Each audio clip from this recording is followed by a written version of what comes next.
Tidak, belum. Baik, di sini saya akan menjelaskan materi saya itu mulai dari pertama etnik. Etnik dikaitkan pada hal-hal yang berkaitan dengan budaya seperti bahasa, tradisi, nilai, termasuk juga agama. Hal yang perlu diperhatikan di sini yaitu siswa mampu bekerja sama di kelas dengan berbeda etnik. Kedua, kultural. Kultural di sini banyak budaya yang ada di Indonesia. Hal ini sudah pasti ada di sekolah atau di kelas. Dalam hal ini pendidik harus menerapkan pembelajaran multikultural. Yang harus diperhatikan, siswa mampu menanamkan sikap saling peduli dan toleransi antar siswa di sekolah. Kedua, menghargai orang lain yang sedang beribadah. Terus selanjutnya, status sosial. Peserta didik dengan bervariasi status ekonomi dan sosialnya menyatu untuk saling berinteraksi dan saling melakukan proses pembelajaran. Perbedaan ini hendaknya tidak menjadi penghambat dalam melakukan proses pembelajaran. Yang harus diperhatikan yaitu siswa mampu saling menghargai dari perbedaan status sosial. Kedua, siswa mampu saling kerjasama walaupun beda status sosial. Terus yang selanjutnya, minat. Salah satu faktor yang faktor yang sangat penting karena perlu terus tumbuh dan berkembang. Yang harus diperhatikan pada siswa itu, siswa dapat mengetahui minat yang ia miliki. Kedua, siswa mampu mengembangkan minat yang ia miliki. Selanjutnya, perkembangan kognitif. Tingkat perkembangan kognitif yang dimiliki peserta didik akan mempengaruhi guru dalam memilih dan menggunakan pendekatan pembelajaran, metode, media, dan jenis evaluasi.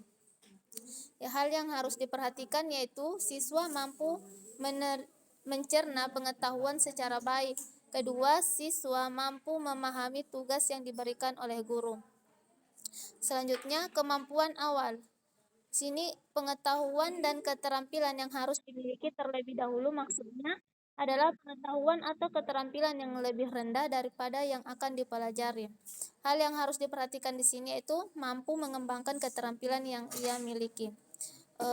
Selanjutnya, gaya belajar. Gaya belajar peserta didik merupakan hal yang penting untuk diperhatikan dalam melakukan proses pembelajaran karena dapat mempengaruhi proses dan hasil belajarnya.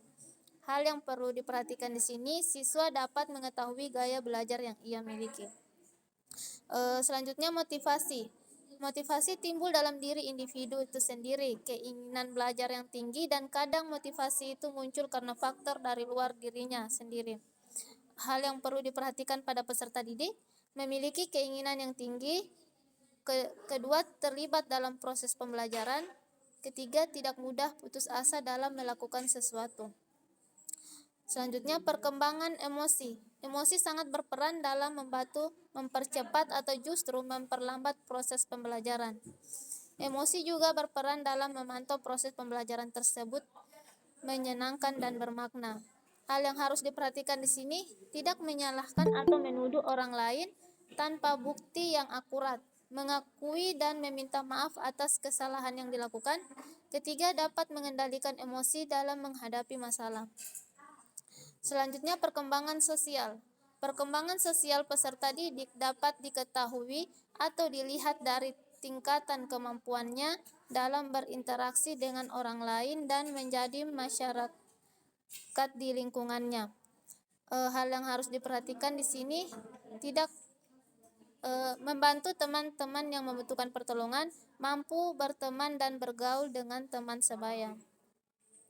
Selanjutnya, perkembangan moral. Dalam kehidupan masyarakat, termaksud masyarakat di lingkungan sekolah, pasti mengenal moralitas. Bahkan moralitas ini dijadikan sumber atau acuan untuk menilai suatu tindakan atau perilaku karena moralitas memiliki kriteria nilai yang berimplikasi pada takaran kualitatif seperti baik, buruk, benar, salah, pantas, tidak pantas, wajar, tidak wajar, layak, tidak layak, dan sejenisnya.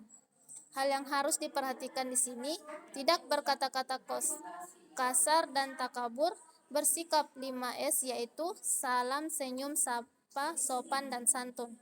Yang terakhir yaitu perkembangan motorik. Perkembangan motorik merupakan proses yang sejalan dengan bertambahnya usia secara bertahap dan berkesinambungan, di mana gerakan individu meningkat dari keadaan sederhana, tidak terorganisir, dan tidak terampil ke arah penguasaan keterampilan motorik yang kompleks. Hal yang harus diperhatikan di sini, peserta didik memiliki keterampilan gerak, berjalan, berlari, dan melompat.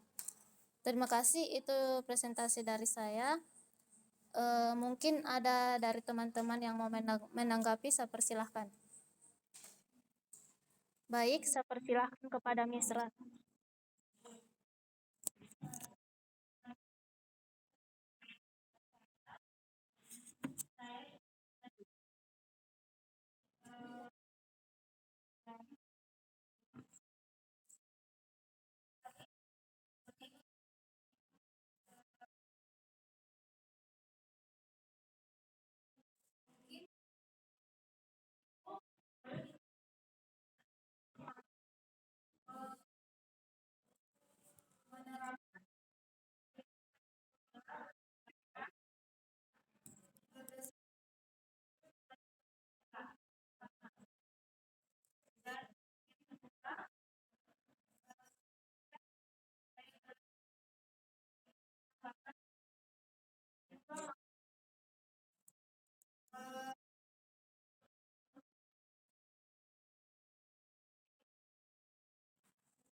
Baik, terima kasih kepada Misra.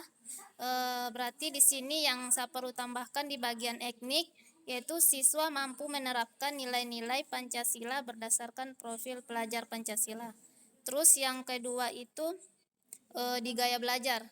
Berarti siswa mampu memilih gaya belajarnya sendiri. Baik, terima kasih kepada Misra. Mungkin itu penjelasan dari saya. Sekian dan terima kasih. Wabillahi taufiq wal hidayah. Wassalamualaikum warahmatullahi wabarakatuh.